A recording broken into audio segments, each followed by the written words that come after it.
work session. I'd like to begin because some of you might wonder why I am here, as although I'm the deputy mayor, Mayor Cole is not here. So I'd like to just read a statement from Mr. Mayor Cole that he sent me, if with your permission. Dear council members and residents of Billings. Which is the communication from the public. And what has been our practice during the virtual meeting is that public comment for the virtual meeting can be submitted in an electronic format using the Google document link provided on the district's webpage. When you access the district's homepage or school board page, a pop-up window will appear with a link to the Google document.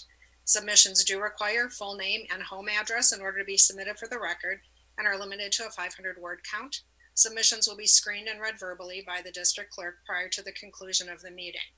So the communication from the public will be done at the end. There are 3 potential action items today, and if there's any public comment that is related to a particular action item, it will be read before the board votes. So that brings us on to the superintendent's report.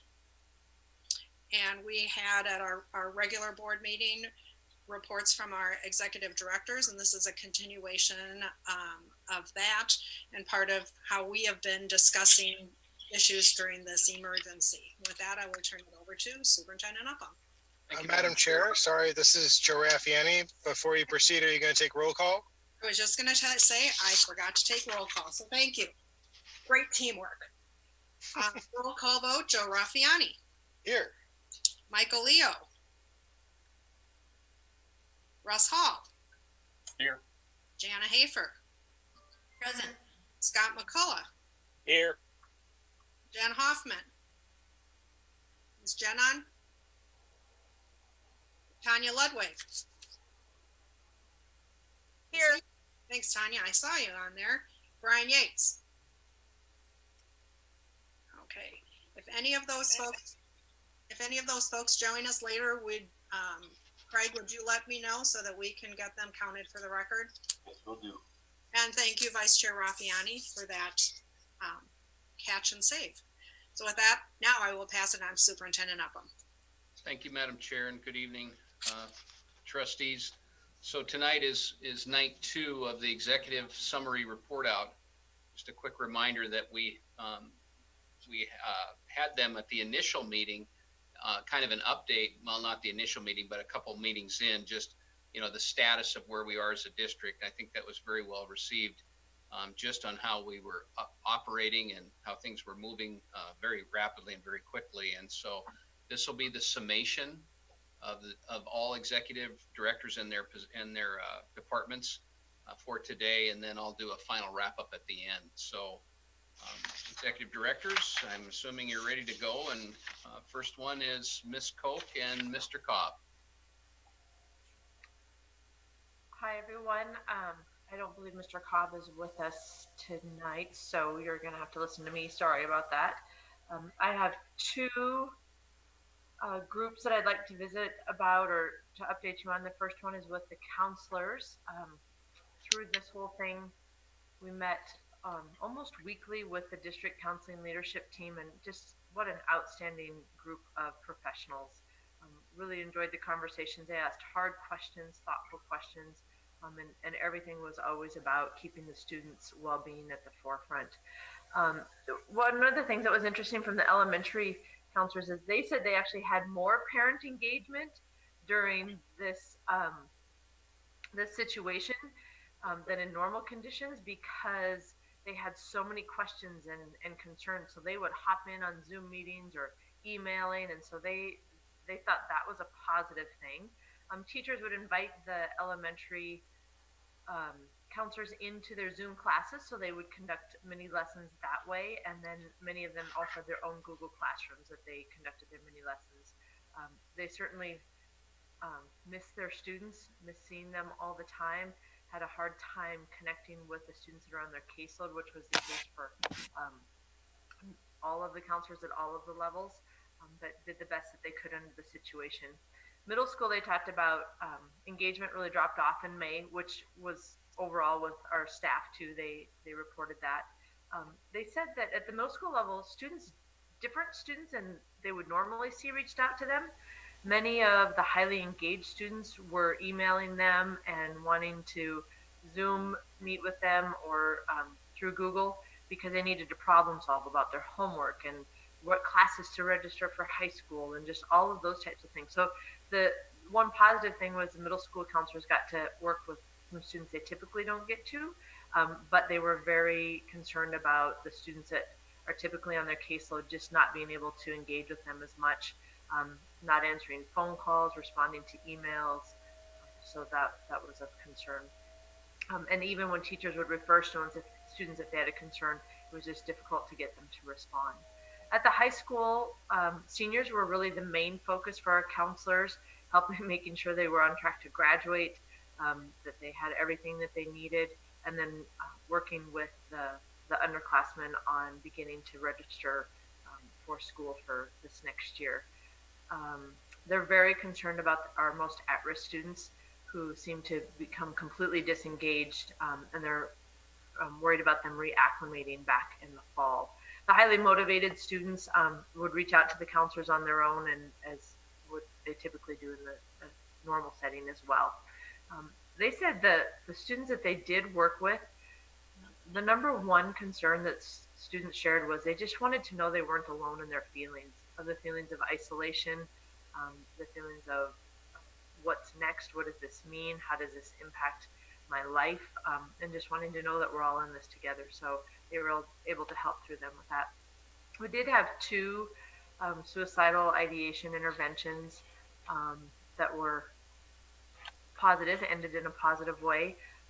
But one of the things that became very clear was we don't have a good response protocol in a virtual setting to students who are exhibiting that level of need. So we have a team coming together this next week, and they're going to work with Jennifer Smith and Dave and myself, and we're going to develop a draft of protocols in a virtual setting, and then we'll involve the medical professionals from the Billings Clinic as well to get the final okay on that. So it will mirror what we do during a school setting, but just in the virtual world. So something positive that's come out of that. Any questions about the counselor group? Okay, then to the schools, it's been interesting to have conversations with all of, with staff and with administrators. Through the last month, we've been doing all sorts of different interviews for admin and for teachers, and so I've been reaching out to teachers and asking them their input too of how are things going, what was a challenge, what are successes, and overall there's a few highlights that I'd like to share.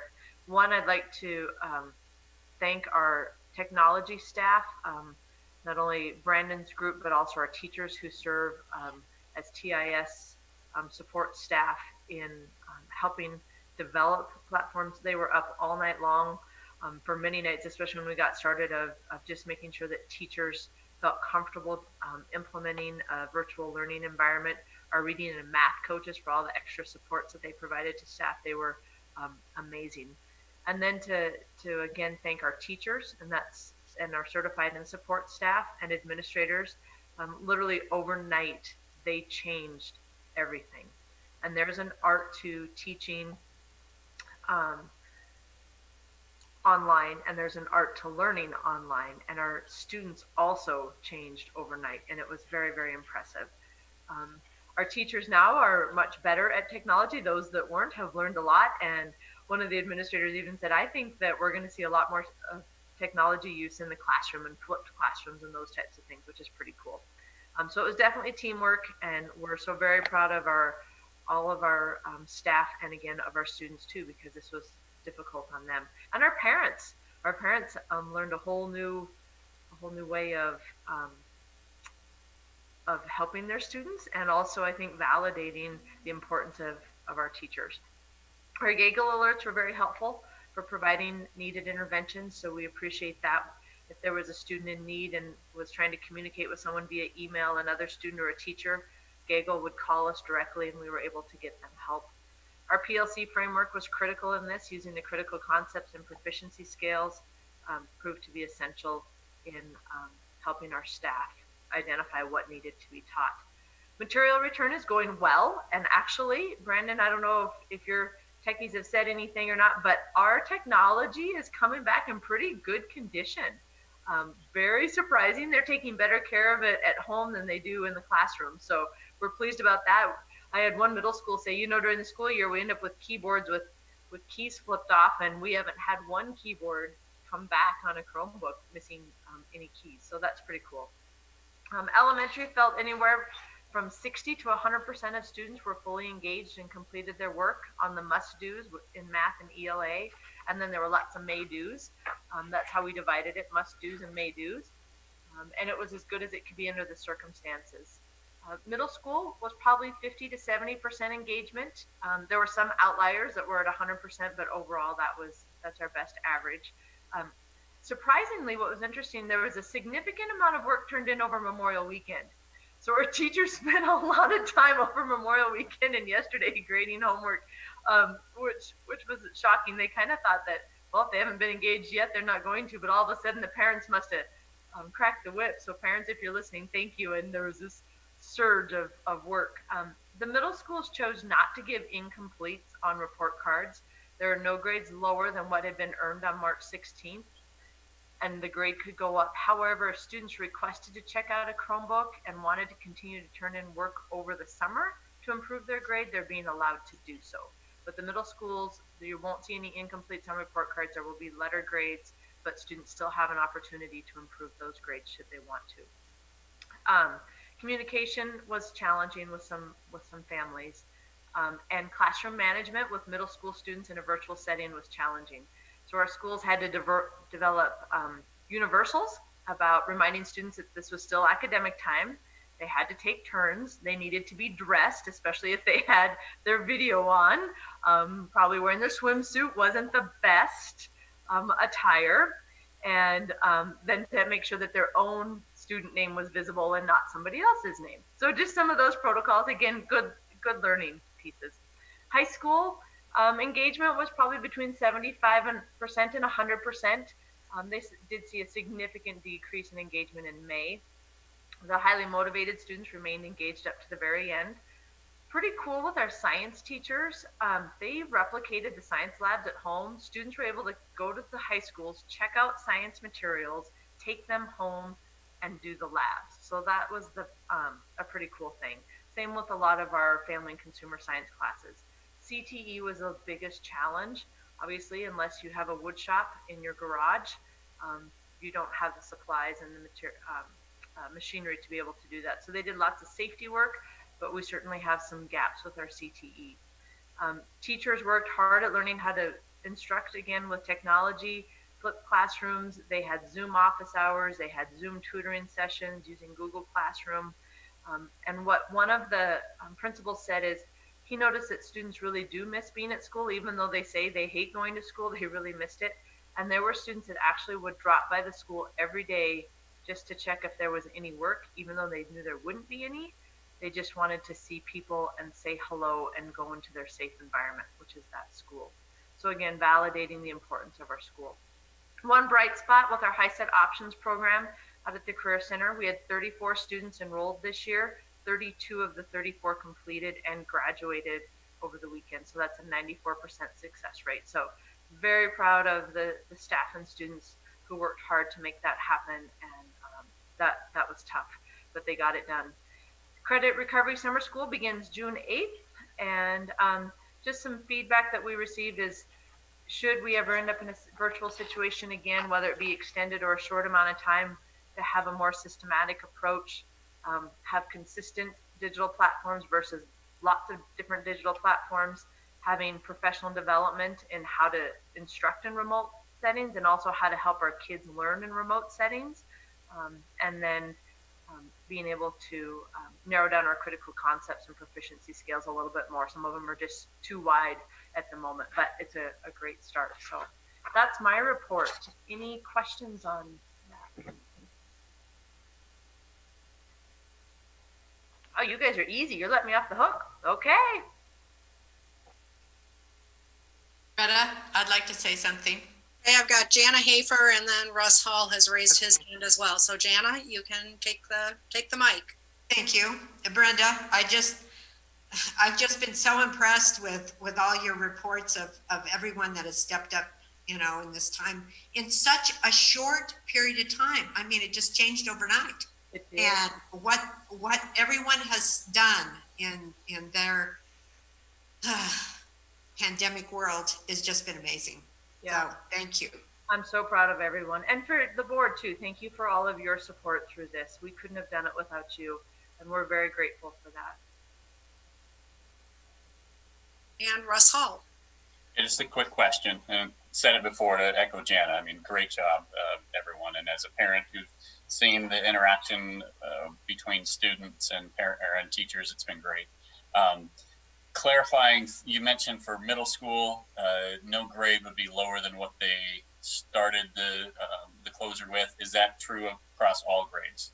I believe Correct. it was. Yep, Superintendent Upham made that clear across the board. So yes, I just wanted to clarify that because at high school there may be some incompletes on report cards.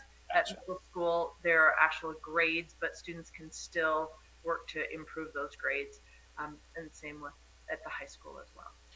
Great. Okay. And I'm glad you clarified that with high school. So if high school students have an incomplete, what's the general district policy on that, or is it just school specific? Yeah, it's, as soon as possible. We're, you know, it has to be completed before, if they're going to be in any fall sports, before the first day of school because of MHSA rules. We do have some students that they did earn an F on their report card in high school, so it's not all incompletes. Those students had Fs before March 16th, and they haven't done anything to engage and help themselves. But those students who have been highly motivated and working hard, then they may have received a P or an incomplete, and then they have over the summer to finish that. We didn't put a hard and fast deadline on that, but certainly encouraging them to get it done as quickly as possible. Great, thanks. And then I guess a follow-up to that, if a student does have an F and didn't improve that, do they have a chance over the summer if they were to turn in their work? Is that going to be an option for them? No, if they earned an F on their report card, the F stands, and so they'll need to recover that through credit recovery. Great. Okay, thank you very much. Brenda, this is Greta. Just a little follow-up on and I echo Russ and Jana's support of all you folks have done. The learning curve was very steep, and applaud the administration and the teachers and the parents and the students for really stepping up and coming together. Question on credit recovery, is that going to be a digital platform or is it going to be in person? Well, it's kind of both. So we've always used GradPoint as the learning platform, which is in a digital form. And so then students can still continue to work on their modules at home outside of class. We are going to be doing face-to-face. We have many safety protocols put into place where we will be taking temperature checks of every student and staff member before they enter Lincoln, asking the screening questions. We have a 10-to-1 ratio. Typically we've had 20-to-1, and so it'll be a 10-to-1 student to teacher. We have hired an extra custodian to be coming in. Or I shouldn't say hired, the high schools are sending extra custodians in throughout summer school so that in between classes, they'll be cleaning the rooms, masks will be required. We have staggered start times, so there's no more than a group of 10 students coming into the building at any one time. So we're gonna run our first session starting June 8th, and the priority is for seniors, super seniors who needed to finish up couple classes quickly so they actually get their real diploma, even if they have walked across the stage. And then we also, any students who were currently in credit recovery when the semester ended and weren't able to finish, we're having them finish up first.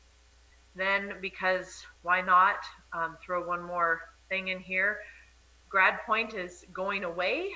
It is retiring, and we're moving to a new digital learning platform, which is called Apex, and we just had a 6-hour training today on that. And so starting July 6th, we'll be moving to Apex, so we'll be starting with our underclassmen then. And if we can get any underclassmen in the June session, we will. Typically we only run one session, but this year, because of the situation and because we can't have as many students at one time, in an educational setting, then we opted to offer 2 sessions. If there's no need for a second session, then we won't run it. Thank you. And this question to Superintendent Upham, are the COVID financial resources being used to expand the summer offerings for students? Yes, Madam Chair, that's our plan. We'll look at a K-5 support and a 6-8 support. We're penciling that out right now. And then any over and above, like the double sessions for summer school for high school, COVID funds will help support that. Thank you. Anyone else? All right, back to you, Superintendent Upham. Okay, thank you, Madam Chair. Next up is curriculum with Ms. Anthony and Dr. Oshetsky. Perfect. Thank you, everyone. I want to just echo what Brenda said. I was so impressed with our elementary and middle school teachers being very creative and really thinking outside the box at a very short amount of time. The one subject that we're really concerned about most is math, just because the learning progressions really build on each other. And so I've been working with a set of math teachers as well as Jamie Nixdorf, our math coach, really making a list of critical concepts that teachers are going to need to make sure that they hit on before starting their grade level curriculum. And we have that ready to go across the district. Again, our math teachers worked on that as well. With the rest of the subject matters, such as English, language arts, and science, a lot of those concepts spiral to the next grade level. And so they may have to hit some concepts a little bit harder, but math really is the subject area where we're going to have to start off and really hit some things before being able to move on with the grade level curriculum. In math, we do have some summer opportunities. ST Math, which is totally financed by Phillips 66, will be continued to be accessed all the way through the summer, and that's K through 8, as well as Ed Ready, which a lot of our middle school students will be using, and then Read 180 for those kiddos who might struggle in reading. We're keeping that open throughout the summer so they can continue to learn on their own virtually. And the kids have been really successful with all 3 of those platforms. So hopefully kids will continue to use that. One of the things that we really found out, we always knew it was really important, but this really showed, is that relationships to students are critical. I mean, academics are absolutely what we're here for, but without the relationship with the teachers and the students, a lot of those academics just don't get taken care of. And so all of the teachers that I visited with, the kids who were most engaged with online learning were the students who they had a really good relationship with in class. And so from everything that I've been reading and webinars that I've been attending about how to start school next year, it's really critical that the teachers take the time to build those relationships K through 12 when students come back in the fall, because we need to make sure that they know that they're safe and that we're there for them, and that comes first, and then get into the academics. And our teachers did an amazing job with continuing to build those relationships. As you heard from a lot of the teachers that talked via the board meetings, some of the Zoom meetings were absolutely interventionists, doing words, teaching phonics, talking about reading fluency. But a lot of the Zoom meetings were just checking in on the kids to make sure that they knew that we were there for them, that their social and emotional needs were being met. But those things were really critical. So just a couple of examples that I want to give you, that some of those Zoom meetings or those virtual learning, I'm so impressed with our health enhancement teachers. As you know, one of the big highlights in any elementary school in the spring is field day, where the kids get to go outside and do different activities. A lot of our health enhancement teachers did virtual field days with some non-traditional events. Several of them did bottle flipping contests where the kids would actually have to watch a video, and then they had a scorecard, and then they would have to actually tell how many times they could flip the bottle. Shoe balancing, which I didn't even know was a sport, was one of the things during the virtual field days. And so just to continue to make some of those things fun, but that still had that academic twist to it. 2 of our health enhancement teachers one who is actually from Australia actually joined a distance learning Olympic challenge. And there were teams from New Jersey, our team from Montana, a team from the UK, and a team from Australia, where they actually interviewed different Olympic stars, and then they had to do challenges. And so a big shout out to Erin Evans and Molly Reese, two of our health enhancement teachers that engaged in that. So many of our teachers and librarians actually reading books to kids and having those discussions via Zoom just to get that personal touch there. Our music teachers who did music videos for our kids, or had the kids send in rehearsals, or did choir practice via Zoom, was so amazing. So that's just a few of the many ways that our teachers totally stepped out of that box and continued that learning. Again, building those relationships and making sure that the kids knew that we were there just in case they needed us. The other thing that I just want to highlight is for our Quest testing. We actually did Quest testing the last 2 weeks right here at Lincoln Center, bringing in 9 kids at a time through different entrances, just to make sure that we had our kids tested for our gifted and talented program. We had 267 kids who were referred for testing. And out of those, we only had 5 whose parents wanted to wait till the fall, that felt uncomfortable bringing them in at this point in time. We did mask them up. The custodial staff was amazing. They came and sanitized the room every hour and a half so the next group could come in. We've wiped down the computers. And our scores have actually been really good, simply because when we pull them out of the classroom, they're worried about, are they going to miss recess? Are they going to miss music? What are their teachers doing? My first day, I was talking to a little 4th grader, and I said, "Are you nervous about the test?" And he said, "Well, I know I should be. I'm so excited to be out of my house and around real people." And so I think that's a testament to how much they have missed some normalcy and being around us. We're still continuing. I tested a couple of kids today who couldn't come in last week. But it's just so exciting. I think I was just as excited as the kids, just getting to talk to kids. And even though we all had masks on and we couldn't hug them like we wanted to, the kids were pretty amazing. And I have to say, it's still really hard to get kindergartners to walk 6 feet apart in a line. But by the second day, they were really able to do it. And I just hope that in the fall, we can go back to giving hugs and having kids interact more closely. So questions for me? Trustee questions for Miss Anthony? Are you raising your hand or are you clapping your hands, Mr. Hall? He's clapping his hands. So's Jana. Great job, Kim. Thank you. Thank you. So, Madam Chair, next, Dr. Oshesky. Thank you, Superintendent Upham.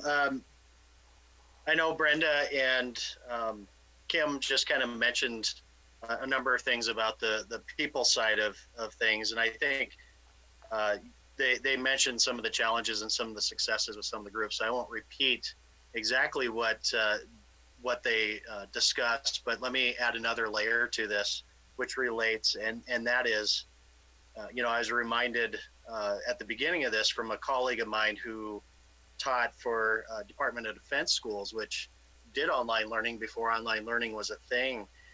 And at the beginning of this, we were on a Zoom meeting, and even though he's retired now, he said, "You guys got to remember what made you great before this is going to make those same qualities that we as educators have, and how much we care about students is going to make us great during and after this as well." So really putting that in mind, I know Superintendent Upham way back in March had put out really 3 primary areas for us to pay attention to. And we wrote it down, and it really resonated with us as we were planning. And that's really, as we all looked at moving forward to be virtual, we still had to continue to have that personal contact, make it as personal as possible, not only amongst ourselves, but also with the students and with the parents. And so we are a social group through public schools and education in general. And we all prefer to be face-to-face, but you even look at what you guys have done as a school board and utilizing the technology even better than what we did before. I think that's one of the biggest success stories when we look at what we've been able to do, our teachers specifically, and our parents and our students working together. But if you look at what we've done, the leadership from Superintendent Upham and you as a school board, I know people like Kim and Brenda and others, constantly communicating, keeping people in the loop. And even though we couldn't answer every single question people had, you know, the magic 8-ball or the crystal ball doesn't exist. We were continuing to take those questions and to try to answer them as best as we can. And that helped us when we came back to the drawing board. And related to curriculum and resources, that's kind of where I saw some really good work happening. Obviously the instructional piece that both Brenda and Kim mentioned, but let me just talk about the how do we do business as an organization. I saw a lot of great movement from teachers who normally wouldn't have really been as invested in the technology. And as we know, the high school, you know, we're reminded of the great community support we got a year ago with the high school bond passing. So again, we thank the public for that every day.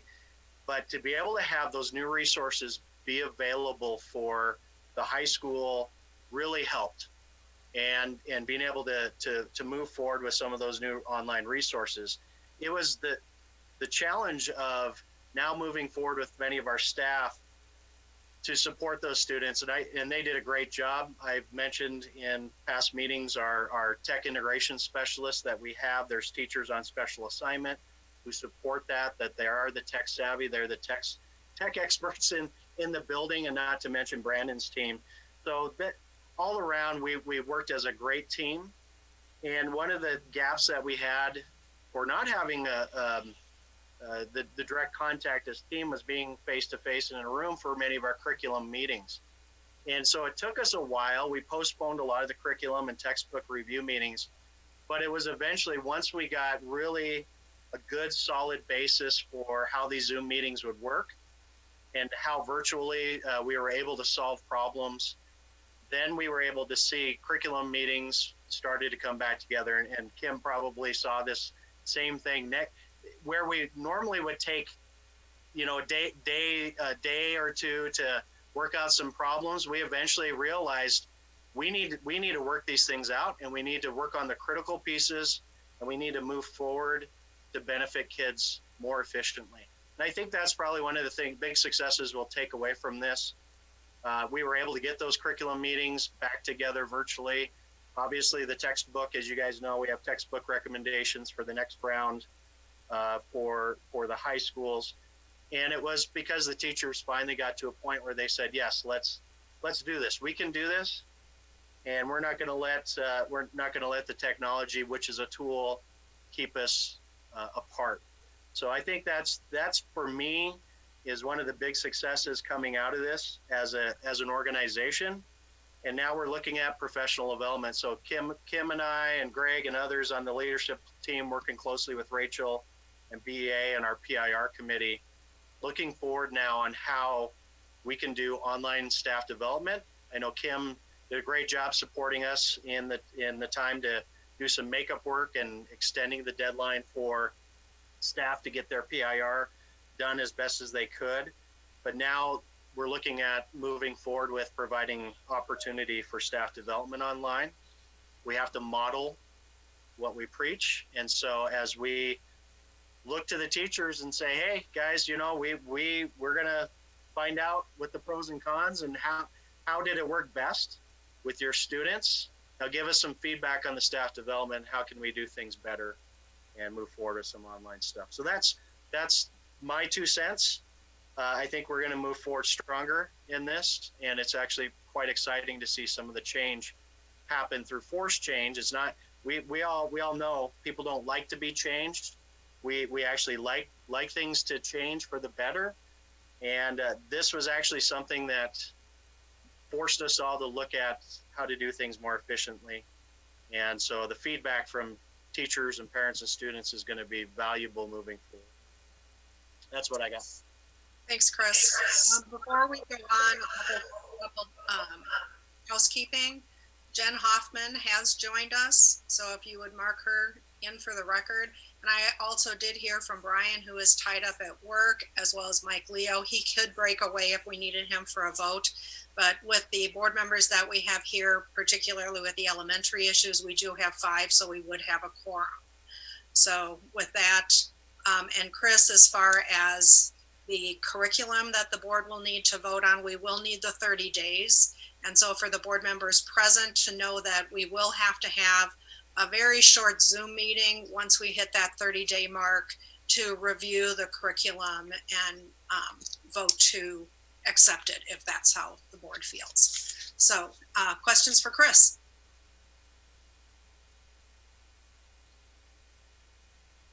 Chris, I think you're going to get away easy tonight. Oh, we got people clapping again. Good job, Chris. Thank you so much. All right, Superintendent Upham, back to you. Thank you, Madam Chair. Next up is with Special Services, Judy Povolitis. Judy. Good evening. It's nice to see you all again in your little squares. I won't go through everything that Brenda and Chris and Kim went through. You know, special education experienced a lot of those same ups and downs. I think the biggest challenge for us was the IDEA was not ever even conceived of teaching students with disabilities remotely, let alone overnight. So we really had a lot of challenges to try to figure out how to get kids tested. How do we move forward with IEPs that were due? And we immediately put, all of those things into place. Administrators as well as teachers reported that they were doing sometimes up to 1 to 2 IEPs a week virtually. I think our biggest challenge that we would, continue to work on as we have to move forward with this is how to do an electronic signature page so that we could implement those IEPs. Without that parent signature, it's often hard to implement the changes that were made to the IEP. But we have put into place and we're ready to start testing as soon as we have the authorization of the schools opening up to start resuming testing of students. Unlike Kim's population, the population that we are testing don't have a lot of those independent skills to sit quietly, to stand in a line 6 feet apart, and oftentimes require a lot of physical interaction with them. And many parents, let alone our teachers, are not real comfortable at this point with that type of close proximity interaction that we would have to conduct testing with students. But if parents are willing, students that we have identified that may not need that intensive of interaction or have been already started with testing, and we just need to do a few things to get the testing completed, we're hoping to invite students to come back in and finish that process. We have identified 203 students who will be participating in our extended school year, which will start on Tuesday. We will be doing that virtually. Again, unlike Brenda's population where they can maintain that social distance, they can work independently. This particular population are our most significant students, and they just academically, let alone physically, don't have that capability. So we will be continuing that instruction virtually. The trick to that is the teacher changes at this point. So the student is losing their current teacher that they have had all year long, and a new teacher will pick it up. So we've been doing a lot of communication this last 2 weeks as the old teacher is going out for summer break, and those teachers that were hired for ESY have been communicating with the classroom teacher on goals they were working on, objectives, things that worked well at home, things that didn't work well. And so that instruction will start next Tuesday. We did extend our school session to August. So we will be going June 9th through August 6th. And again, we've got about a little over 200 students who will be participating in that portion. We did discuss whether or not we could do face-to-face instruction. At this point, we don't feel that it is safe for either the teacher and or the students. If things change and we are able to do that, we will then begin hopefully some face-to-face instruction later on down the road, possibly no sooner than July 1st, however. We're continuing to work with transportation for what that would look like in the fall and how we would transport all of our students to and from schools with some of the safety issues that have to be taken into consideration. So we're looking very carefully, working with transportation on what that might look like as we get closer to the fall. And finally, just again, echoing what everyone else has said, the parents have just been amazing through this. Teaching students with special needs is more than an art. It's really a craft, and it takes a very unique individual to have the patience and the skill set to teach in a different manner. The students that we teach don't learn in a typical style, so a lot of what was going on virtually did not apply to the students that we work with. They independently can't turn on a computer and figure out how to get onto Zoom. They can't figure out how to mute themselves and unmute themselves. They sometimes may not even have the physical dexterity to even operate that. So it has been a very unique challenge to meet all of the needs of our students. The teachers were there every day, communicating, putting out activities, working with parents. Really the education for those students really came from the parents, and I do have to applaud them for stepping up, trying to hold down their job, having other children that they were educating in the home, and then trying to also work on students' goals and objectives through the IEP process. And my heart goes out to them, and I really appreciate them stepping forward to assist in a very unique situation. So any questions for me? Questions for Judy? Jana? Greta, Judy, I'm just baffled how you can function in what you need to accomplish with these kids. Do you feel like you just sort of hit a brick wall, and that once you can get back with these kids, you can move forward? I mean, do you feel like you made any progress, or is it just trying to keep your head above water? I think that depends on what you want to measure progress with. I think that the one of the outcomes is we really realize how important that interaction and that relationship is with those students. And when you have students who are nonverbal, and you try to talk with them via this format, it's just not the same. And for those students, you just really treasure that fact that you can be there face to face with them. So many of them respond to touch, and you're not able to touch them. And you really have to rely on parents to try to convey that. But it's not the same thing, because a parent is a parent and a teacher is a teacher. And it's really hard with this population to cross those lines and to ask a parent to be that. They were absolutely phenomenal. Like I said, I'm so amazed at what the parents were willing to do and step forward for them. But we won't know until August, or when we see the students again, exactly what was lost. But I do know that the staff is gearing up to do some very quick assessments to look over what goals and objectives, where the students are. Hopefully through summer school we can retain and keep kids at least with some of those skill sets.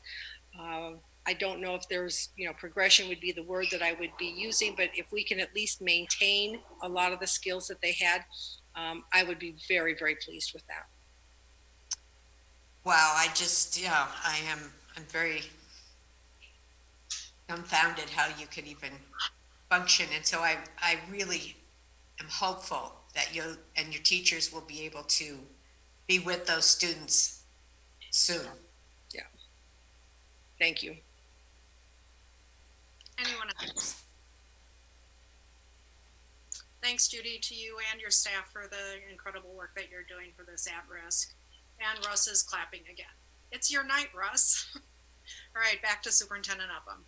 Thank you, Madam Chair, and thank you, Judy. I think, one of the comments to take away from special services, and as she said, they're not ready to bring one-on-one instruction yet. And for clarification, as she stated, there's so much instruction that occurs through physical touch.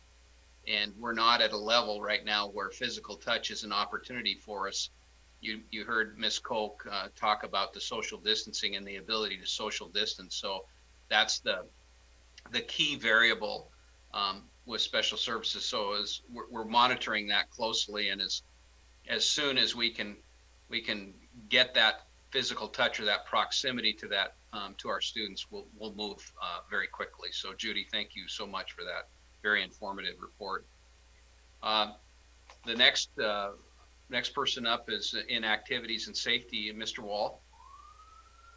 I have to say, in your area that looking at you on camera through this whole thing, it looks like you're in the twilight zone. The sun was shining through the window, so I had to close it. For those of us that are old enough to remember Twilight Zone, you're with me. I'm just glad there's sun. Go ahead, Mr. Wall. Well, good evening. Speaking of being a people business, we have coaches who just love being in front of kids. And I think there's quite a few of them watching tonight in hopes that they can get some approval to start their summer program. It's been, as it has been for everyone, has been a trying time for the coaches. We're so used to going 100 miles an hour into the spring season, and then when this all hit, we just hit the brakes so quickly, and those seasons were over. There were a lot of disappointed coaches and kids, and we typically send kids to state track or state softball or state tennis the Thursday, Friday, Saturday before graduation, and then we have families busting back for graduation, and obviously I guess that was a good thing. They didn't have that excitement or need to get back so quickly. But while we had disappointed coaches and kids at some point with sports, you do have to step back and put things into perspective. And I think our coaches did a great job of mentoring their kids. The kids did a great job, and I think everybody did put things into the proper perspective.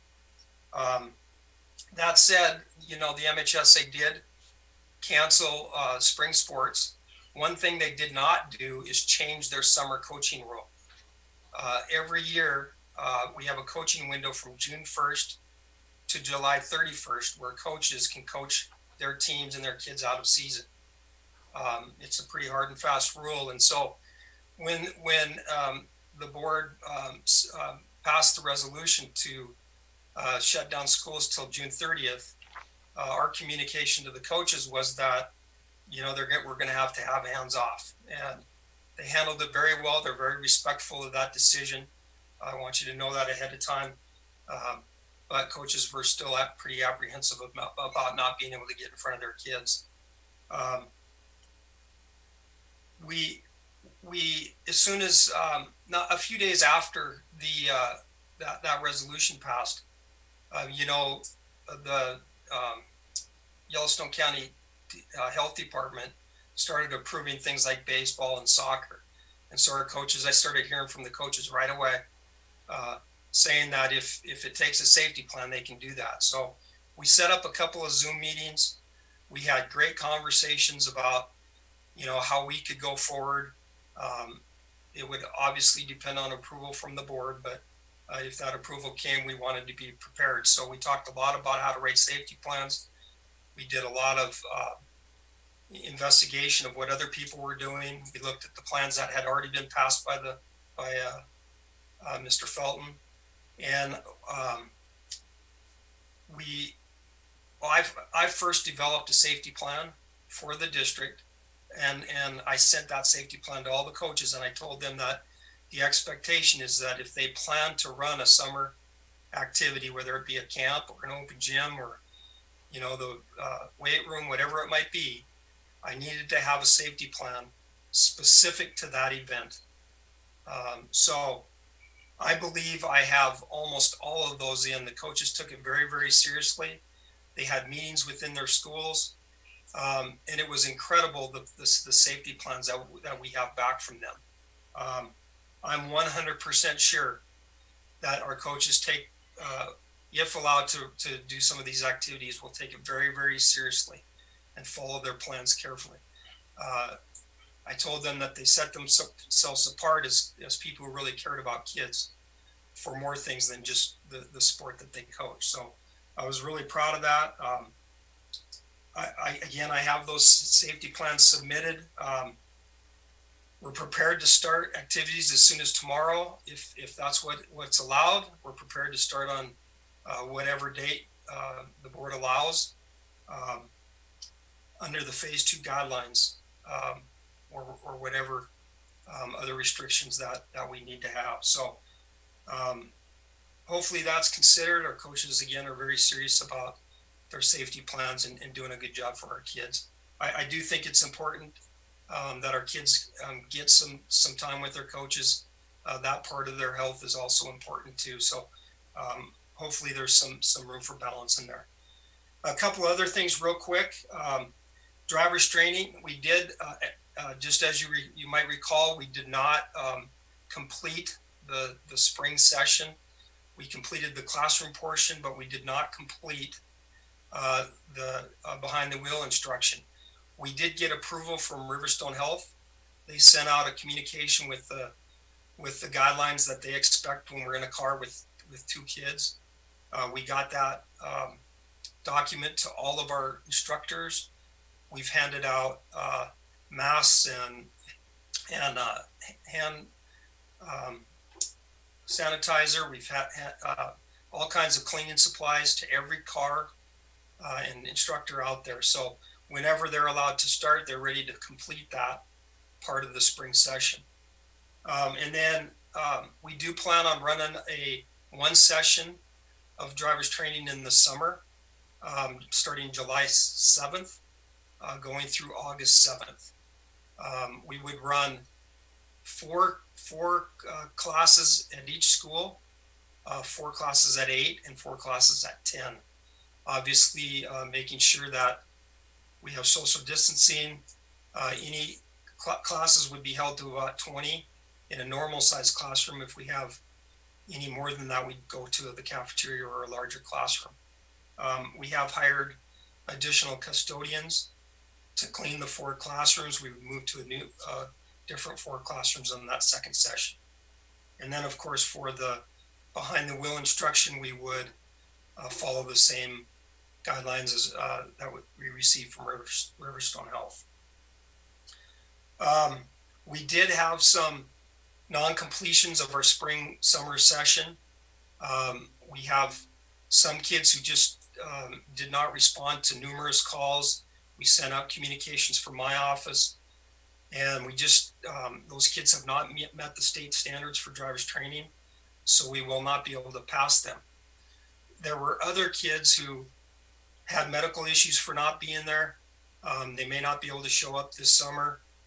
Those kids, we will offer a spot in another driver's training course free of charge if that was the case. So whatever session that they feel they can attend, they'll be able to do that. Last thing, facility use, just a quick update on facility use. We have opened up outside facilities to the general public, and we're getting quite a bit of use. We have not opened indoor facilities. My suggestion to Superintendent Upham was to go to June 30th on that, just to make sure we understood the cleaning demands for any activities we might be running, whatever the custodians have going, and then at that point we could reevaluate. But we're ready to open up whenever you're ready. So I think that's everything. Are there any questions? I just want to quickly thank my staff, the activity staff. They did a great job, whether they were working at home or coming into the office. They just were a big help to get all these things accomplished. Questions for Mark? Greta? Mark, When would we be able to evaluate your safety plans? I have them ready. I have a safety plan that I wrote, and that was the guiding document for all of our coaches. I have all of those documents available, and I can send those out as soon as tomorrow morning. And maybe this is for our superintendent. Do you have a protocol for reviewing those? Yeah, I've been in conversations with Mr. Wall from the beginning. The safety plans follow the same parameters that Mr. Felton gave to the soccer organizations and baseball organizations. They look fine. I'm in support of opening up the activities as soon as we lift it. I don't see any issues in the safety plans that would be of concern. They just follow the same guidelines that were given by Mr. Felton to the community. Okay, so what's our timeline? Well, on the agenda tonight is the lifting of the closure. So upon that lifting of the closure, then it allows us flexibility to do a variety of issues, what we're talking about, summer school that was mentioned tonight, activities, different, just basically to open the district back up for all of the issues that we're involved with.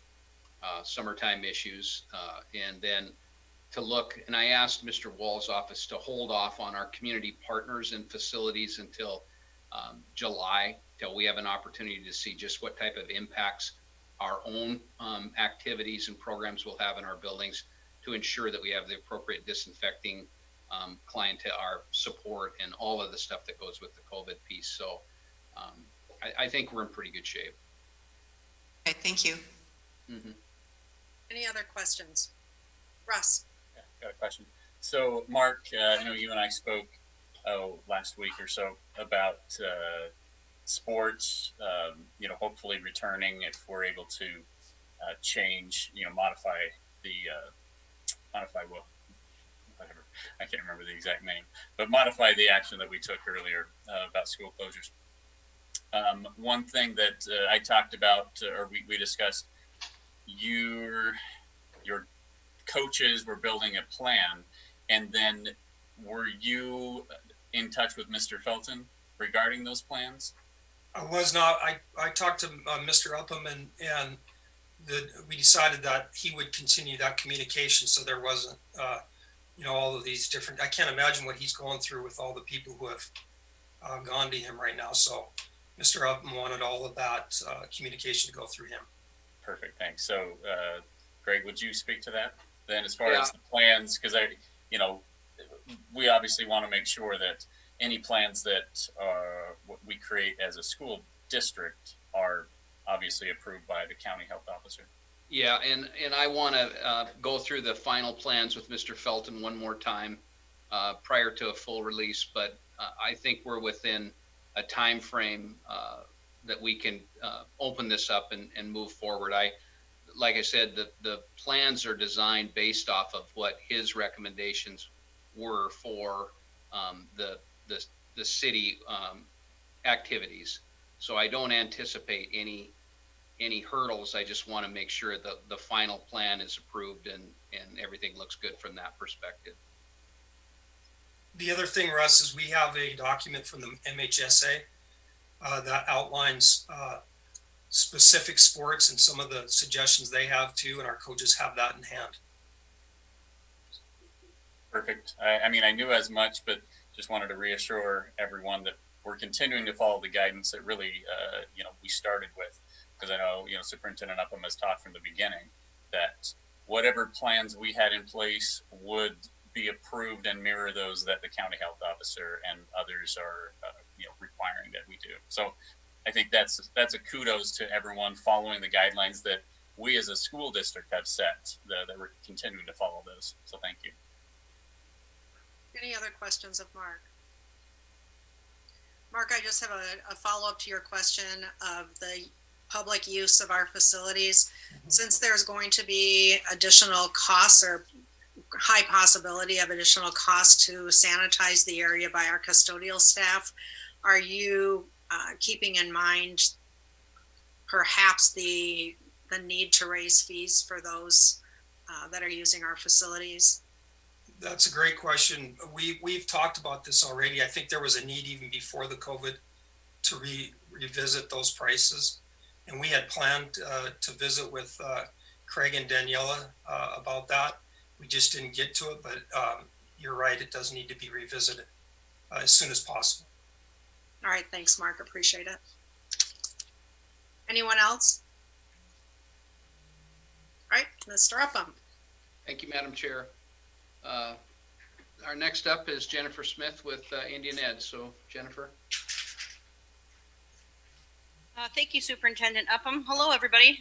Greg, I appreciate you saving the best for last there. That's noted. Thank you for that. Let's start. I visited a little bit with Sue Runkle today, just to kind of get some updates on our homeless program.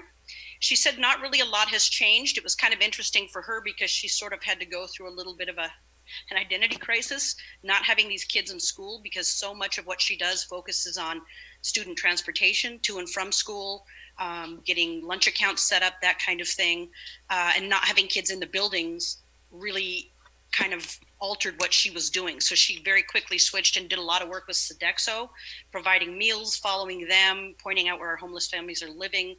And she and I were very well trained to be Ganan's delivery people when we retire, because we did a lot of delivering of devices. And now on the opposite side of that, we're going to be picking up a lot of devices too. In fact, I think right now she's out with Dee Dee Larson, Washington principal, and they're doing just that. So I think a lot of our focus will be now on, and I'm really glad to hear Brenda saying that our technology is coming back in pretty good shape, because we'll be picking a lot of that up here in the next couple of weeks, I think. She's a little concerned about fall because she hasn't heard a lot from the families over this quarantine period. And because of there was a hold on, you can't kick people out for not being able to pay rent, that kind of thing. She's concerned that people are going to get behind, and that's going to create some pretty significant housing problems once the quarantine has lifted. So I think it may present some interesting problems come August, September, and in the fall.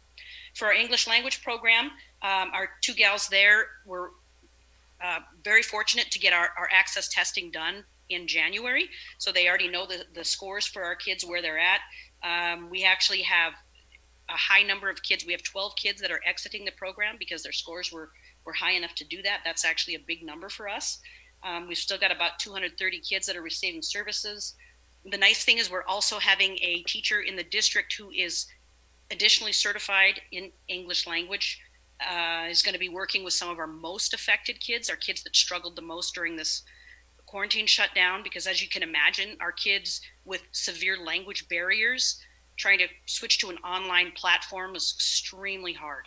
So she's going to be doing initially some online programming with these kids, but as we get further into the summer, hopefully doing some face-to-face work, maybe even taking them out on some different events or some, little field trips, or just getting them out into the community a little bit more, where they can have more interaction with English speaking people, as opposed to their families that are generally speaking their native language as a primary first language.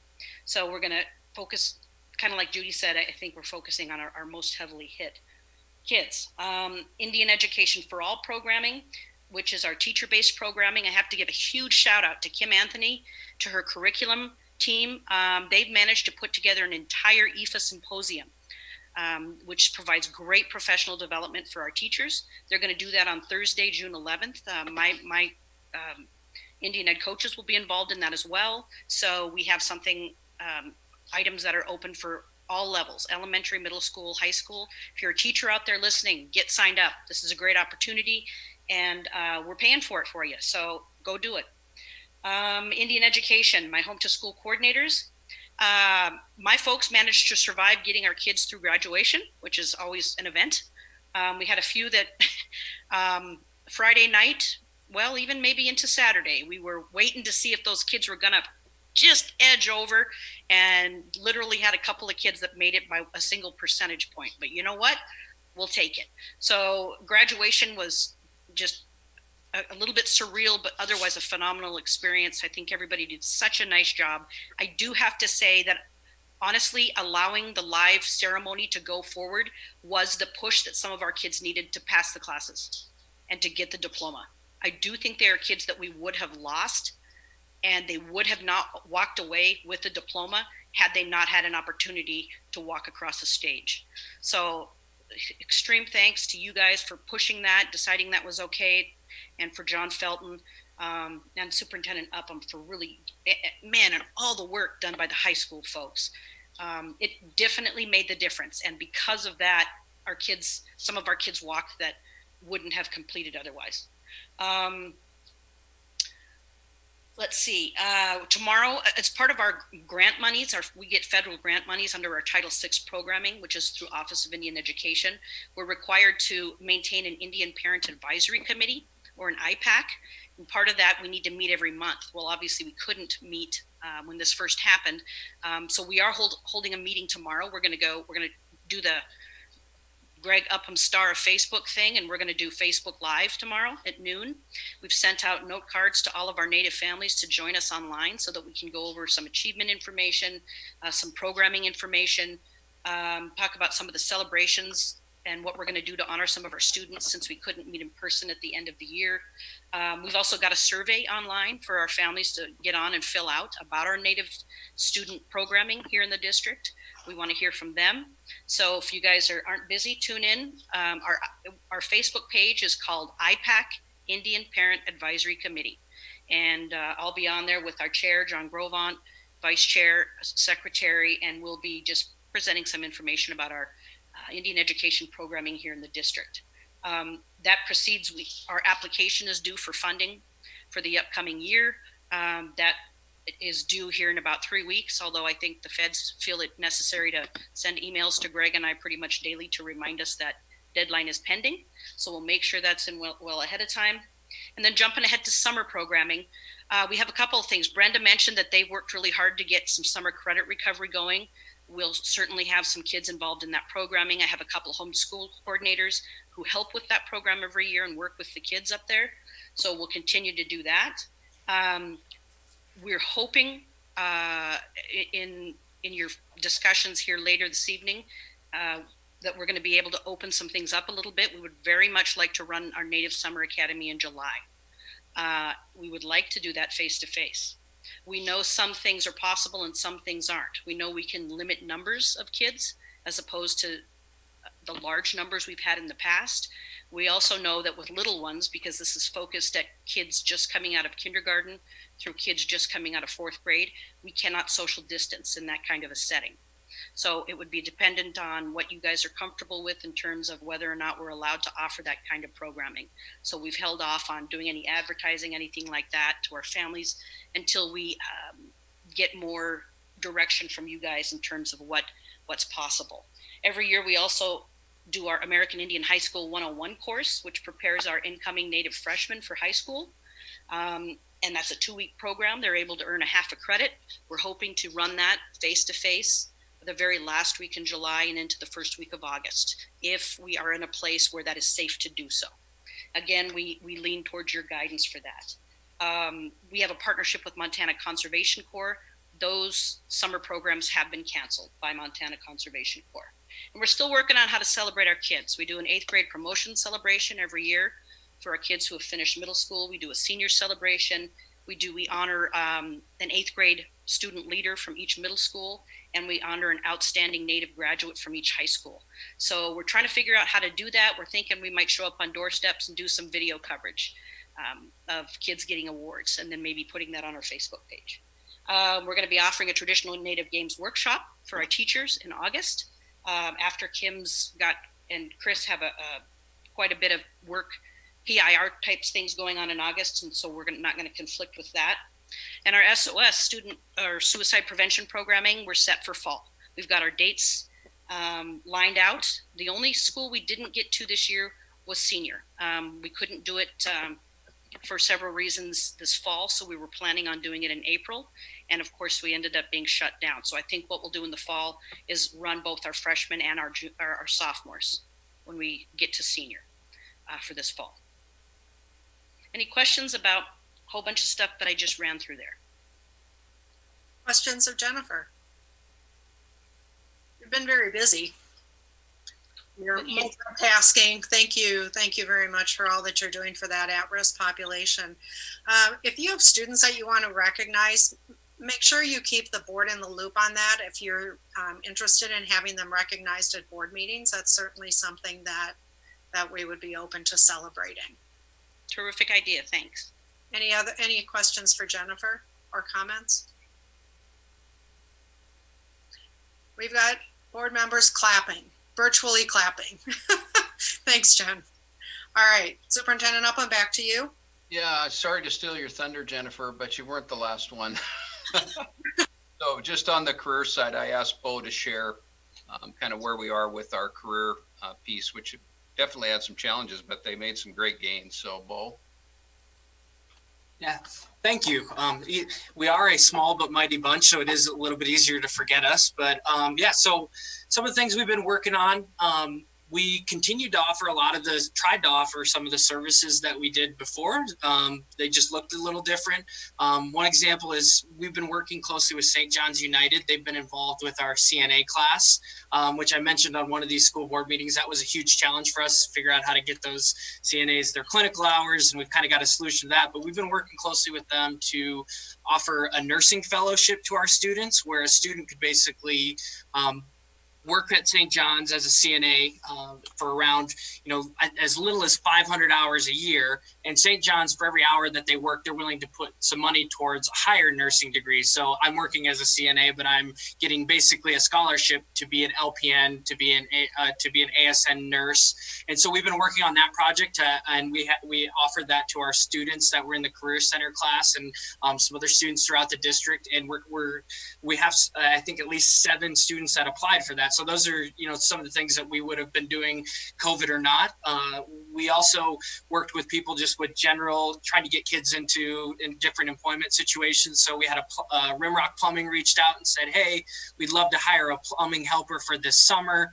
It's just a summer job for now, but if everything goes well, we'd offer them hours during the school year. And then maybe next year when they graduate, they would be eligible to be in our apprenticeship program. So that's an example of employment opportunity that maybe it starts off as just a summer job, but it really could lead to a great career.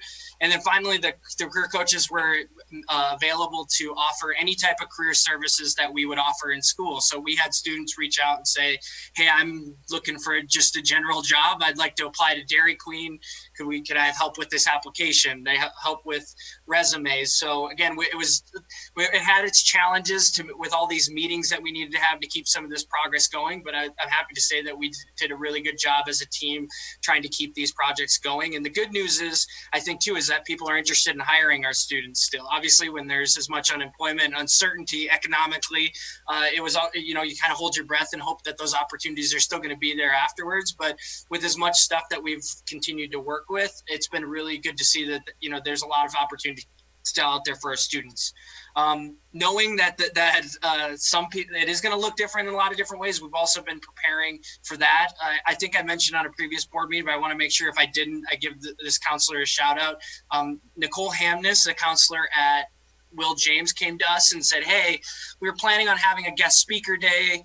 We'd like to, we were going to start working on it after some of the events that we had going on with the career-related activities. We'd really like to try to offer this still. So we got onto a Zoom call with her and we went through all of the types of, things that you need to figure out. I'm sure that teachers figured out really quickly, but it took us a little bit to figure out, okay, how do we get students in here? How do we get one of these guest speakers in here? How do we make sure it's a good setup so that they can ask questions and they can talk about their career? And so that was actually really helpful because we know that things are going to maybe look different in the fall and we're going to want to offer those type of opportunities. So we actually got, we put it out to a lot of our business partners and they were really happy with how that actually went. And in a lot of ways, it was potentially more convenient for them to just hop on a Zoom call with our kids. And it was really easy to engage than it is to, hop in your car and drive to a school and present and do all that. So those are some good things that we're looking forward, not knowing what next year is going to look like. We're definitely preparing for those type of opportunities for our students and I feel really confident that we can deliver them. Some of the other stuff that we really worked on is we really worked on, we stole, similar to how facilities mentioned that they stole some time that they, normally wouldn't have because students are in the building. We also stole some time, this was our first year doing this program. We were really trying to engage with students as much as we can to establish our presence in the schools, to make them know that we could help them with these employment things. But we got the opportunity to attend a virtual conference through ACTE, which was actually a cool opportunity because it usually takes place out of state, and this year we would not have been able to attend it. But because it was delivered virtually, we got to go and we got to connect with a lot of people who were doing the same type of work across the country. We had a lot of ideas about things that we wanted to do. We had a lot of processes that we tried. It was really nice to connect with some people who has been doing it or a little bit further along in the process. And I think we've constantly been pulling different stuff from that conference that they've made available, including a process to facilitate internships to make it a lot easier on the business and a lot easier on a student. When an opportunity presents, basically we can meet that with an intern. We can offer an internship for credit in a career pathway in a way that I think that if this school year, if we would have tried to set up, it wouldn't have been as efficient. It wouldn't have been as effective. And so we're really happy to be able to have that opportunity this year. And we've really been pulling a lot of resources from that. And then the last piece, I guess, is we've been doing a lot of strategic planning for the funding that we get. Work closely with Principal Anderson and the people involved with the Perkins 5 application to get them the information that they need so that we can get that funding. And then tied in with that, the House Bill 387 stuff, we've really, the last few weeks, it's stuff that we planned on doing this summer, but we got a little bit early head start. We're really starting to organize and try to strategize with how we're going to try to, spend that money, or how we're going to try to even figure out how we're going to spend that money. And so, we've just used some of this borrowed time, I guess, to tackle some of those types of things. Last thing I want to say is I just want to thank the career coaches, the 4 individuals that I get to work with on a daily basis. This is, again, we're all in our first year in the district. It was number one, there was, I think, over 110 applicants for their jobs. And these 4 were the 4 that we chose, and we couldn't have done a better job at choosing 4 really well-qualified people. But on another note, they're also just awesome human beings to work with. This year has been a trying time. Sometimes we did things and they went great. Sometimes we tried things and we knew that we wanted to improve them. And sometimes we threw some things at the wall and we knew that we had to do something different. And that takes a really special type of person to be willing to go with the ups and downs of that. And so I just want to thank them and say that they're awesome people to work with. I've really enjoyed it, and I'm glad that I get to continue to work with them on some of this stuff, and I wouldn't want to work with anyone else. So yeah, I think that's about it. Unless there's any questions. Any questions of Bo? Your energy has not faltered through this crisis. Can always count on that. I've been cooped up. I was cooped up for all those days when I was working from home, and it's got to come out somewhere. Well, it comes out well when we benefit from that. So it's good to see you, Bo. Jana, did you have your hand up? I just wanted to thank Bo and his career coaches. This had to be, just down the chute, and then, the rug gets pulled out from under you. So I'm sure that wasn't easy, but we're looking forward to great things coming down the pike. Anyone else? I reflect back on when we had the technology levy, and one of our conversations was technology is a tool, not a toy. And I think that the staff have demonstrated that over and over again, K through 12 and beyond in adult ed. So you guys have done a wonderful, wonderful job. Thank you. Back to you, Superintendent Upham.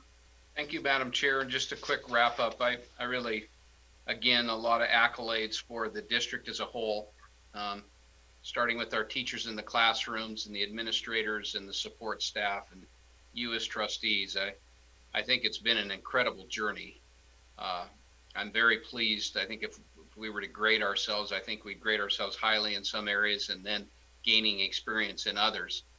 It will allow us to launch a dual platform walking into next year, which I'll expand on as we get further into the summer. But I think just the closure of the school year and a celebration, the opportunity to offer a live graduation, that was streamed and broadcast on television, through teachers setting up Zoom meetings for parents, through lunches being served on day one, through just a wide array of a community coming together to take care of their children, I think is very heartwarming.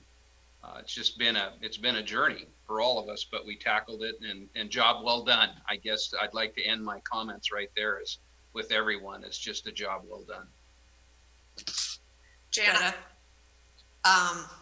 I don't know if this is the right time, but I just want to say how thankful I am that we went ahead with the graduation ceremony. Those words from Jen about those kids that were maybe not going to make it, but they got their ceremony. And I've heard from parents how much they really enjoyed the ceremony. It was, it was smaller, it looked different, but it was so meaningful for them, for the kids. I want to thank, the clinic and Mr. Felton and the community as a whole, and also the students that took it upon themselves to make it special. So I'm so pleased about that. Thanks, Jana. Anyone else? Anything else, Mr. Upham? Nope, not on that note, Madam Chair. All right. So that will move us on to the next item, which is the remainder of the fiscal year. And this is a pretty significant decision. And I'm going to read through for the record the executive summary and then give the history behind where we came from and where we'll be going. On April 27th, 2020, the board by unanimous vote declared an unforeseen emergency within the meaning of the term as set forth in Title 20, Chapter 9, Part 8, to become immediately effective and to continue through June 30th, 2020. The motion was based on COVID-19 risks and in recognition that the governor's waiver of student instruction time will expire on May 7th, and in recognition that the governor's April 22, 2020 directive Implication Executive Orders 20-2020 and 3-2020 specified that elected school boards and their districts that adopt their own declaration of emergency will continue to receive all state funding, including transportation funding. As directed by the board, the district completed the 2019-2020 school year through virtual learning and according to the governor's April 22nd, 2020 directive. On May 19th, 2020, Governor Bullock issued a directive moving the state into phase 2 of the state's reopening. In that directive, he stated that the April 22nd guideline would remain in effect. On April 22nd, the governor directed the following pertaining to public schools in Montana. Local control of school closure beginning May 7th. First bullet point, all non-residential public schools are closed through May 6th and will continue to be eligible for a waiver of public instruction time and receive associated state funding through the funding mechanism described in prior directives.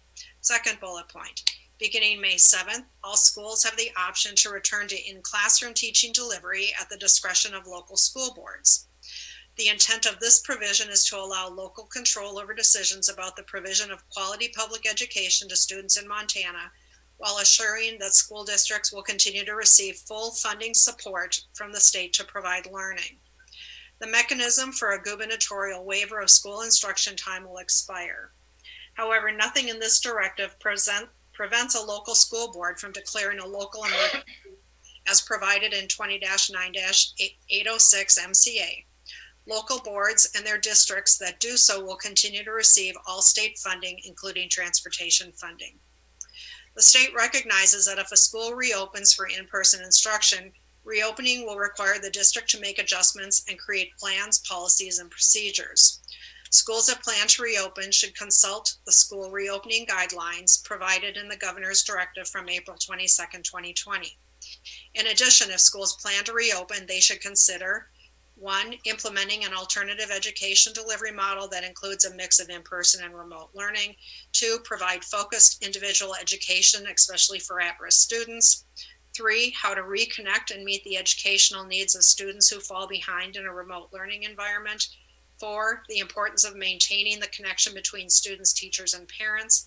5, the important role that schools play in the health of students, families, and communities. And 6, graduation environments that can meet the social distancing requirements. We do not know what the future will bring, of course. Nonetheless, we must plan for the next school year. It is everyone's hope that the new school year can start as we have started every school year, with students arriving on campus ready to learn and grow. We will continue to work to prepare for other contingencies. To do so, Superintendent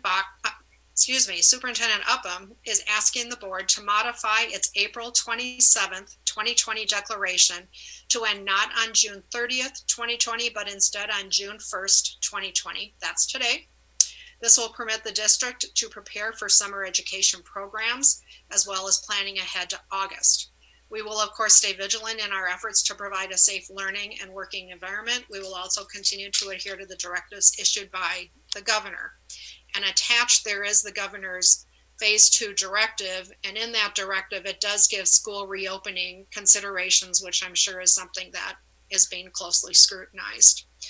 So before I turn it over to Superintendent Upham and our attorney, Jeff Weldon, the suggested action is to then move that the board would modify its declaration of an unforeseen emergency within the meaning of that term to set forth in Title 20, Chapter 9, Part 8, to continue through June 1, 2020, and to reopen the schools of the district consistent with Governor Bullock's April 22nd, 2020 directive implementing executive orders 2-2020 and 3-2020 and subsequent directives and guidance for the phased reopening of Montana.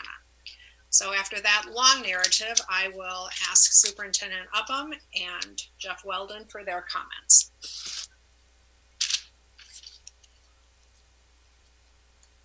That's the clue. Yeah, thank you, Madam Chair. As we look to slowly reopen, in following the governor's phase 2 reopening, which I think is very fortuitous for us in this time frame, and also as Trustee Hall had mentioned, the united effort that the school district has moved forward with Riverstone Health, Billings Clinic, medical professionals. I'm comfortable requesting this, that we can open up and begin to offer programs for our students. As Mr. Wall had said, sometimes we lose sight of the importance of the personal connectivity and the areas for activities that are healthy for our students. And we will follow the safety guidelines as provided by Riverstone Health and the governor's directive. But we need to begin to live with the virus. And I've shared that multiple times in my Facebook Live. It's time that we begin to live in a manner and work in a manner that's healthy, that's safe, and really allows us, like we've done in the past, a slow opening, a slow start to being able to manage these types of situations prior to walking into the school year where we have 17,000 students. So I believe we're ready for this. I believe the governor's phase 2 opening helps support that. I believe just in seeing the community open up as a whole, that we need to follow suit and slowly begin to open the district up. So I'll stop there. If there's anything that Mr. Weldon would like to add in support or in addition to that, I would appreciate that. Good evening, everybody. This is kind of a rolling process, as we've all seen. We kind of wait for the governor's directives to see what's next. Of course, the school district could have reopened the schools after the April 22nd directive. You chose, in my personal opinion, wisely not to. The school year is finished. This action will give your administrators essentially a month's head start on preparing for school opening that'll happen in August, which will be here before we know it. So this is really just giving Superintendent Upham and his team the flexibility to anticipate what to do come August. And I can answer any other questions you may have. Go from there. Any questions from the board? Greta? Jana? I guess this might be a question for Craig. What are the financial implications of opening on June 1? Are there any? None come to mind, Trustee Hafer. At least that would make a difference versus continuing to keep it at June 30th. As Superintendent Upham alluded to, it allows the opportunity to the district to expand where we are right now in terms of openings. So I don't see any drastic financial impacts by making this decision versus keeping it at the 30th. Okay. Thank you for that. And I guess I would support doing this. I think it's time to move forward in light of that. Are you making the motion? I would love to make the motion.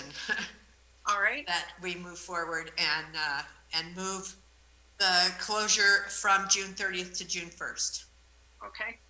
So the suggested action, as I read, you would support that suggested action as detailed in the agenda? Yes. Yes. Yes. Thank you. I have a motion. Is there a second? I'll second that motion. There's a second by Tanya Ludwig. Is there any further discussion? I have a question. Okay, Jen Hoffman and then Trustee McCullough. Thank you. How will school look differently for those going? Is there anything that specifies what it will look like? Trustee Hoffman, you're blanked out about half of what you said. So could you restate that, please? Yep. I said, how will this look different than before COVID, or will it look differently than before COVID? Are you saying when we start up in the fall or through the summer or? Through the summer. Will going to school through the summer look differently than it did before COVID? Yes. As Ms. Koch had shared in the summer school, number one, we've reduced the number of students that would interact with each other, and then also have a much more robust social distancing.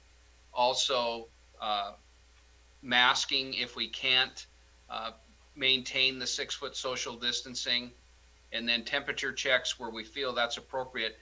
And I think what Mr. Weldon said, rolling approaches. So there'll be some changes, but yeah, there'll be some. I've used the term universals. I've asked that each executive director develop universal precautions specific to their area and specific to activities that they're in control of as we move forward. But the standards are this. 1, social distancing. Number 2, the COVID questions are, do you have a fever? Are you in a home that has someone that's immune compromised? Has anyone been diagnosed with it? Are you under the quarantine? Of course, now the quarantine has been lifted.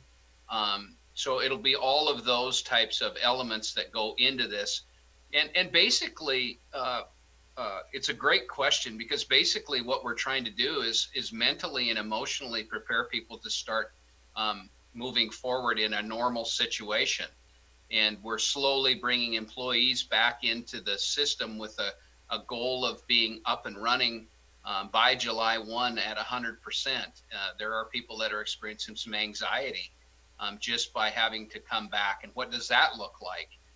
So we have the emotional part, we have some of the pragmatic parts, and then that'll allow us to kind of see, where we are moving into the fall. I think one of the big takeaways from Kim Anthony was that we didn't think we could get kindergartners to social distance, but by day 2, they were social distancing a little bit. So that helps us plan walking into the fall about what maybe we can expect or what we shouldn't expect as we move forward. So these are little toe dips in the water, if I can use a metaphor like that, walking forward with all of this. Any follow-up then? Mr. McCullough. Thank you, Madam Chair. A couple of questions for the superintendent, please. Okay? Yeah, sure. Absolutely. I'm generally supportive of this whole motion and the direction it's taking. I have no concerns other than at what point do we start to think about returning to phase 1 in this district, what are the tripwires that would cause us to say, wait a minute, this is not working, we're becoming dangerous? Have you talked about that? That's my first question. It's a great question, and thank you. Yes, not as in constant conversation with Mr. Felton, but along those lines to watch any spikes or anything that we need to be concerned with. I'm very, very comfortable, very confident that the communication that's been established with our health professionals in the circle, if you will. So we'll monitor that very, very closely. My second question has to do with essentially self-reporting of illness. It is part of the governor's directive that people with the symptoms are required to stay home. The symptoms might be from the flu or from the cold. Are they going to be reported as COVID if a child or an employee has stayed home with those symptoms? Are they required? I don't know how that works. You know, I don't know the answer to that either, Trustee McCullough, but I can follow up with Mr. Felton. I know that it's commonplace that we would share, you know, students maybe not coming because of flu-like symptoms, and then rely on the county health contact tracing or those people to assist us. That's been the process from the very beginning. Any questions that the school district has had in reference to someone's health in contact with someone else, I go directly to Mr. Felton, and then he guides us from there. Terrific. Just one more question. I appreciate the work you've done on this. I think it's terrific. Is it possible in the considerations that we would have a cluster or an outbreak in one school and that school would be shut down and the rest of the schools maintain their open? Yes, we absolutely have discussed that, especially in the beginning of this and then moving forward. What we could anticipate to see now, one of the things that I have learned in this is that there are changes that occur without, and they come very quickly without much warning. But I fully anticipate in the fall a possibility of a school having a COVID case. What does that look like? We would probably close the school for a period of time. We may not close the entire school. That's still up in the air, and let contact tracing do its work and the amount of people that have been impacted by that. But we fully anticipate having all of that in play, and that conversation has been ongoing. So, you know, it's really interesting for all of us. The fact is that we are going to have to learn to live with this virus. And so what does that look like? Well, it looks like universal precautions as we are taking. It looks like the most effective is social distancing. That being said, as which I argued, if you will, or presented in the initial conversation about whether to remain closed or remain open, social distancing in schools is an oxymoron. I'm not varying from that. So I think you bring up a good point, Trustee McCullough, in I would assume what will really dictate what we do and how we operate are the amount of active cases that we are currently seeing. And if it's on the rise in the community and it gets to a level that's of concern, then I could see us going into some closure moving forward. So it'll all depend on that, I assume. Thanks much. Thank you, Madam Chair. Thank you. Are there any other questions? If not, I'll roll call vote.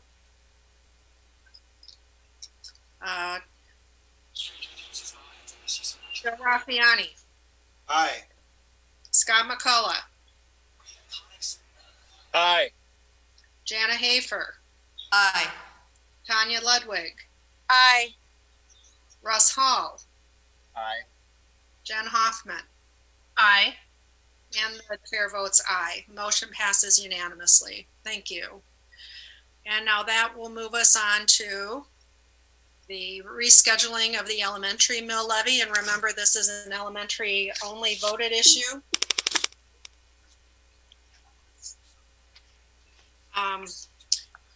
As you remember, due to the COVID-19 pandemic, on April 2nd, Yellowstone County Superintendent Sherry Long, in accordance with Election Administrator Brett Rutherford, made the decision to cancel the May 5th school election under MCA 202-20-108, which reads in part, if the governor declares a state of emergency or disaster under Title 10, Chapter 3, a school election may be canceled by the county superintendent of schools or, in the absence of the county superintendent, by the state superintendent of public instruction. As soon as convenient after the declaration of a state of emergency or disaster is terminated, the trustees of the district shall set a new date for the election. At the time the election was earmarked for a tentative rescheduled date of July 7th. While the governor's state of emergency declaration remains in place, the district's legal counsel has consulted both the Yellowstone County District Attorney's Office and the governor's chief legal counsel to determine whether the continued declaration prevents trustees from setting a new date for the election. The governor's chief legal counsel provided authorization to represent that the official position of the governor's office is that nothing in the MCA 20-20-108 would prevent the county or the school district from going forward with the election. The Yellowstone County Attorney's Office has confirmed they have no problem with the district running the election if the board chooses to do so. And just a quick typo, the first MCA that I referenced as 202. That's inaccurate in the agenda, so that would be 20-20-108.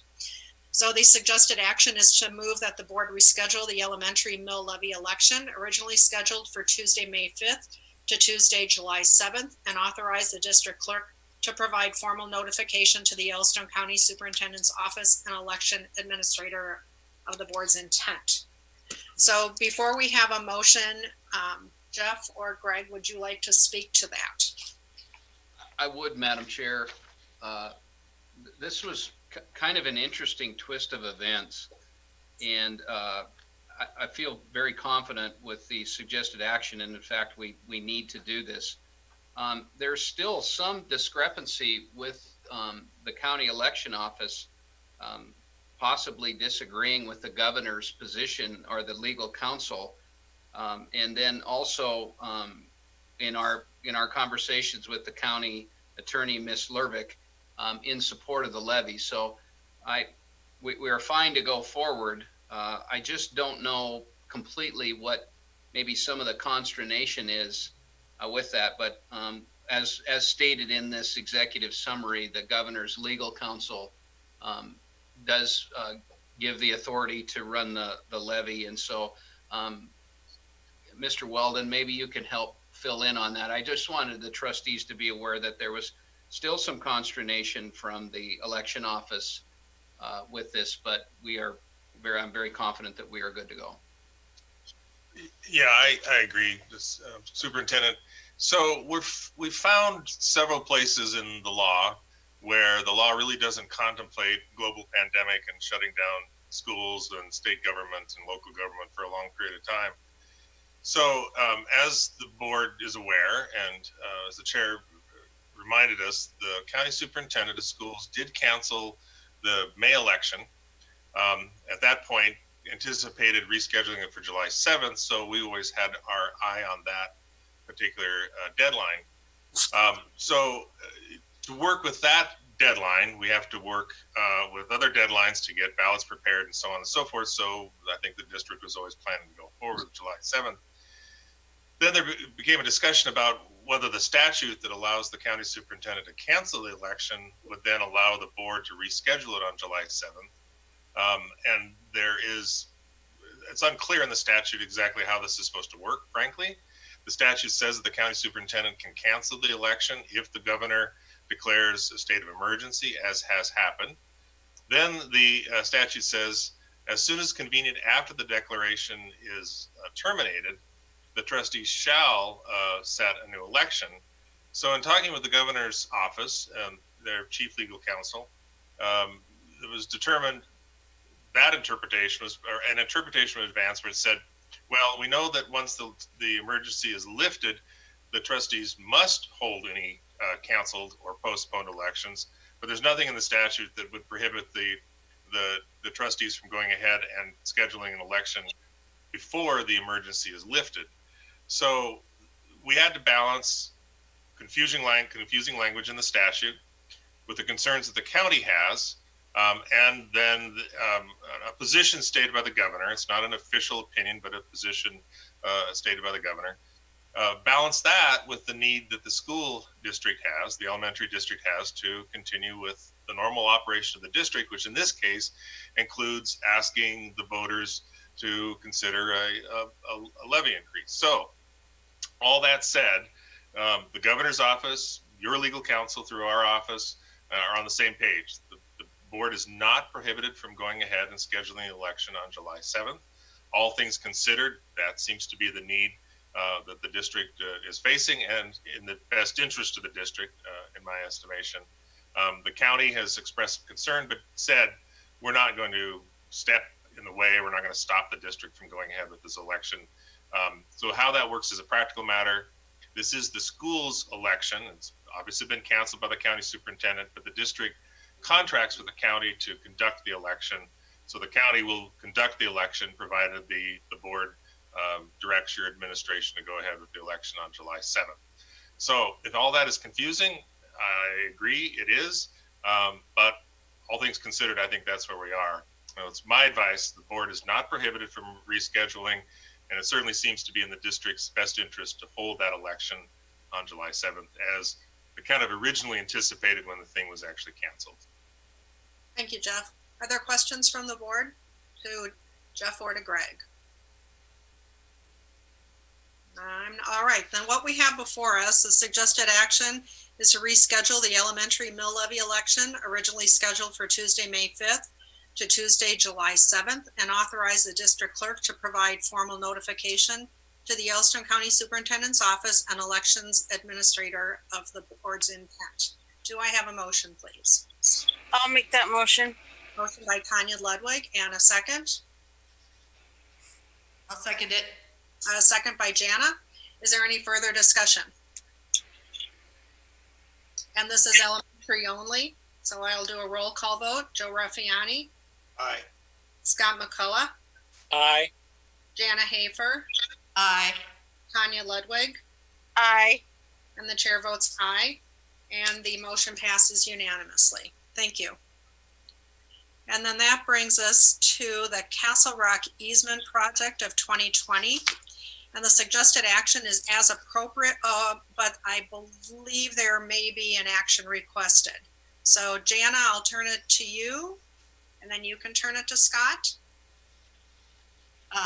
Thank you. I do not see Scott on. Is he on? He's on. He's in. Okay, there you are. Hi, Scott. Yes, we brought this to this meeting because there is sort of time sensitive. So we were hoping that we could take care of it here. So I'll turn it over to Scott. Thank you. Would you guys like me to go through the whole thing again, or just give a brief deal on this? Why don't you just give a brief summary of it? We've gone through it at planning development a couple times and at one of our virtual board meetings. So if you would give us a summary and the recommendation, and then your suggested motion. Okay. This is in regards to a request from VisionNet. They're putting in a fiber optic line throughout the entire city, and have come across this area that it sits right across from Castle Rock Middle School. It's a strip of undeveloped land that the district owns, and rather than go down the Governor's Boulevard all the way down to Senators under the street, they can make a little jog across the very south corner or south edge of our property and pick up an easement on the back side and make that run with less interruption and disruption to the people up in the area. They are in a kind of a time crunch for this. We've kind of had this up, and unfortunately we weren't able to have the attachment on the last board meeting, so we do have them on here. Mr. Weldon has reviewed the easement proposal, and the maps are also attached to where it would land. There's currently a couple other utilities running through that same strip of land, and they're just requesting a 5 foot on either side of their conduit. It'd be a 10-foot wide strip, the width of the land, and tie into an easement on the backside with some other property owners. And so the recommendation would be to grant the easement to VisionNet? Yes. All right. Are there questions of Scott Ryder or Mr. Weldon on this topic? Pretty quiet group. So then the recommendation would be to grant an easement to VisionNet that follows the legal language that has been presented in the attachment. Is that correct? Yes. All right. Do I have a motion to that effect? I will make a motion that we grant the easement to the company needing it. Thank you, Jen. Is there a second? I'll second that motion. And a second by Tanya. Mr. Weldon is raising his hand. Yeah, just to note that this is an elementary matter as well. I was wondering if it's because it's on school district 2 property. Is that? I think the property. I think the property is owned by the elementary district, though. Okay. Is that your understanding? Is the property owned by the elementary district or is it owned by K-12? It's under I believe it's under the elementary district. Okay. So Jen, okay, so I will take back my motion. All right. So now I need a motion from I'll make that motion. All right. Thank you, Tanya. Tanya Ludwig has made the motion. And is there a second? I'll second the motion. And a second by Jana Hafer. Is there any further discussion? Seeing none, I'll call for the question. This is elementary only. Joe Raffiani. Aye. Scott McCullough. Aye. Jana Hafer. Aye. Tanya Ludwig. Aye. And the chair votes aye, passes unanimously. And Mr. Weldon, thanks for that clarification. I appreciate it. And then that brings us to COVID-19 available resources. And this is something we've included in the majority of our continuing meetings. We want to continue to provide our community with updates that are update sites that are available. Of course, Billings Public Schools has COVID updates, as well as our superintendent's newsletter, our Facebook page, and Superintendent Upham is still doing his daily updates on Facebook Live. The Office of Public Instruction has specific information on COVID-19 on their opi.mt.gov site. MTPEC, which is the Educational Consortium, also has updates on their site. Centers for Disease Control at cdc.gov, locally Riverstone Health at riverstonehealth.org, and then of course the Montana Department of Health and Human Services are all providing resources for us. So that brings us to public comment. Mr. Van Ice, do we have public comment today? Thanks, Madam Chair. There are 3 public comments. First is from Inger Curtis at 307 Yellowstone. As a parent of a high school volleyball player, please consider returning to open gyms this summer, along with camps in which phase 2 can be followed. Support for teams to make modifications can be made. There's a Montana college holding their volleyball camp this month, along with other in-state high schools practicing. So why would SD2 be the exception? Thank you for your support. Second comment is from Jennifer Hare at 3589 Spalding Avenue. Good evening. I am writing to say I am in support of allowing our students to participate in strengthening and conditioning classes, open gym, and all other practices that are being considered. Thank you for your consideration. And the last comment is from Tracy Pospisil at 1524 Park Hill Drive. Open gyms are important for the health of our students. They provide needed exercise for our children and a safe and structured environment to do so. That's it for public comment. Thank you, Mr. Van Ice. So this will now be concluding our continuing special board meeting that's been held as a result of the COVID-19 crisis and has allowed us to provide management of the significant educational effects this virus has had on our students, our parents, our staff, and community. We as a board, appreciate the hard work of our superintendent, our administrators, our teachers, and staff. Thank you. And thank you to our parents for their continued engagement in the education of their children.